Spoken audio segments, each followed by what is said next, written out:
Hi guys, Dr. Rob Barrington here with some more nutritional advice. I read an interesting paper in the American Journal of Clinical Nutrition the other day, and I thought it was worth commenting briefly upon it. The paper looked at the vitamin D production in workers that were either classed as interior workers or exterior workers, depending on the amount of time they spent inside or outside. The study was done in Dublin, and what they found was that those workers that spend most of their time inside, in buildings, out of the sun, they still had increases in their 2,5-hydroxyvitamin D concentrations of their plasma, which is the accepted biomarker of vitamin D. They had increases in 2,5-hydroxyvitamin D well into the autumn. Now, those workers that worked outside, they didn't have the same increases all the way into the autumn. Now, the reason for this was likely because those people that work outside, they tend to develop a tan, and those people with darker skin tend to have, in the same sun conditions, tend to have less production of vitamin D, and therefore as the sun gets weaker, those people with darker skin tend not to be able to produce vitamin D. Those people who worked inside likely didn't have such good tans, their skin was lighter, and therefore when they were in the sun they were still able to produce 2,5-hydroxyvitamin D all the way into autumn. Now, the reason that this is relevant to comment on is because we are in the United Kingdom coming up to spring.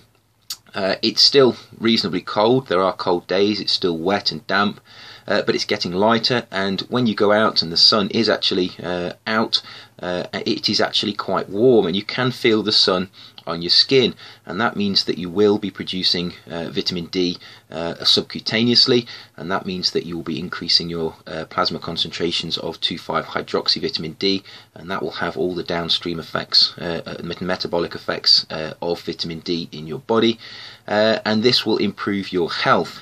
So what I would recommend is that when the sun is out and when the wind isn't too cold and you get the opportunity, I would suggest that you try to roll your sleeves up, you try to spend some time in the sun, and try to take advantage of the subcutaneous vitamin D that you might be able to produce.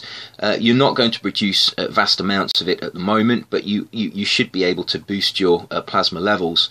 And you should think also about starting to reduce your supplementation, because as we come into spring and the sun gets warmer, there's no need really to supplement with vitamin D during the late spring and summer months.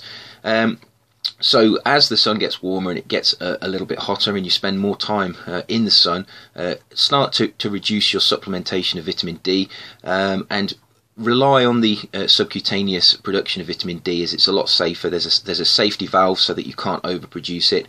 Spend the summer in the sun. A lot of people avoid the sun because they believe it causes skin cancer. As long as you don't burn, really the sun is very good for you. It's very healthy. It helps your normal sleep cycle. It helps with the production of melatonin at night.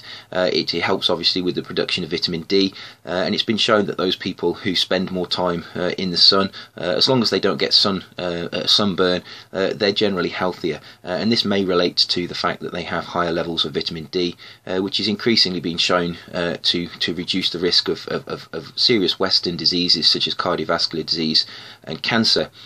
So the take-home message really from this video is that we're getting to the point of the year where we can start to produce our own endogenous vitamin D.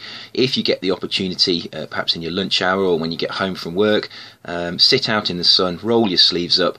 Hopefully this year we'll get a good summer in the United Kingdom. It's certainly, sitting in the sun certainly makes everybody a little bit happier, and the evidence from the nutritional literature shows that it certainly seems to make people a lot healthier.